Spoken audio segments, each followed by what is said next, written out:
കച്ചവടമാകുമ്പോൾ സ്വാഭാവികമായിട്ട് പല ഇടപാടുകളൊക്കെ ഉണ്ടാവാൻ എന്തുണ്ട്, സാധ്യതകൾ ഉണ്ട്. ചിലപ്പോൾ പൊരുത്തപ്പെടാൻ പറ്റുന്ന ചെറിയ ചെറിയ സംഖ്യകളായിരിക്കും. പക്ഷെ പൊരുത്തപ്പെടാൻ പറ്റുന്നതാണെങ്കിൽ നിർബന്ധമായും നമ്മൾ പൊരുത്തപ്പെട്ടു എന്ന് എന്ത് ചെയ്യുക, കരുതുക.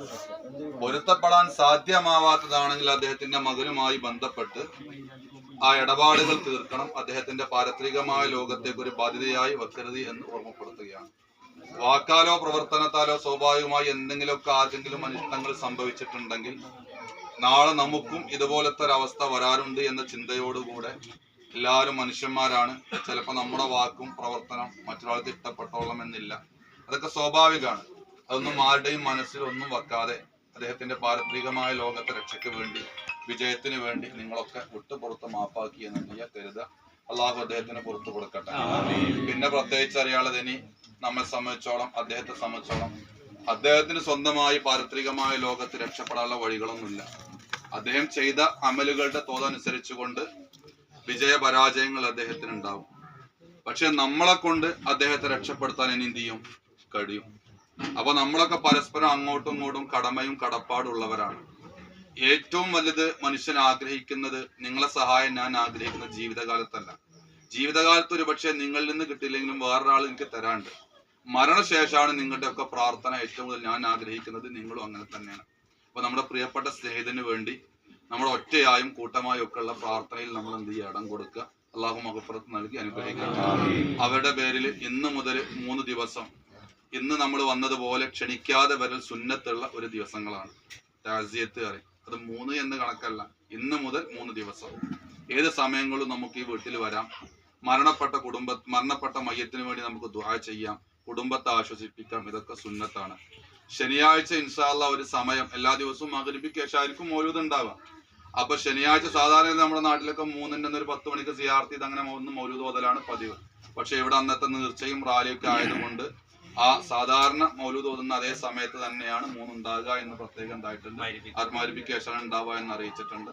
പിന്നെ ബാധ്യത ഉണ്ടാക്കുന്നതൊന്നും കൊണ്ടുവരേണ്ടതില്ല.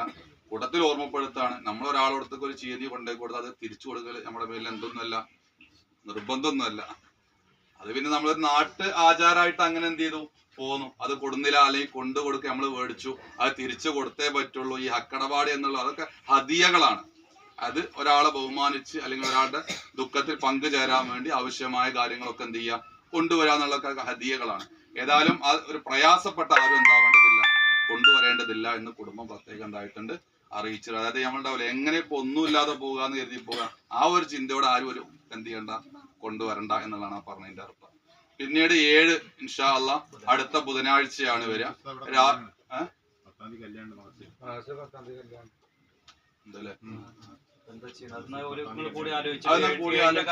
ഒന്നിരിക്കൽ 6-നാക്ക അല്ലെങ്കിൽ 8-നാക്ക മാറുള്ളൂ.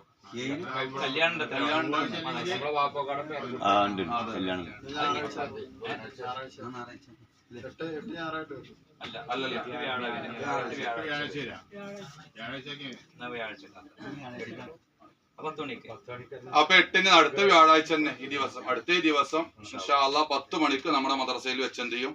അന്ന് ഇനി കല്യാണം ഒന്നുമില്ലല്ലോ.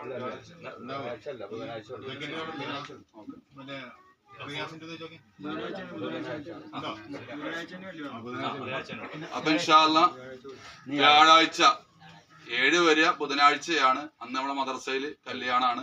അപ്പൊ ഇവിടെ ഉള്ള സൗകര്യങ്ങൾ നമുക്ക് ഇല്ലതാണ്. അപ്പോ നമ്മളൊരു ദിവസം നീട്ടി അടുത്ത 8-ാമത്തെ ദിവസം വ്യാഴാഴ്ച രാവിലെ 10 മണിക്ക് മദ്രസയിൽ വെച്ച് എന്ത് ചെയ്യും, നടക്കും.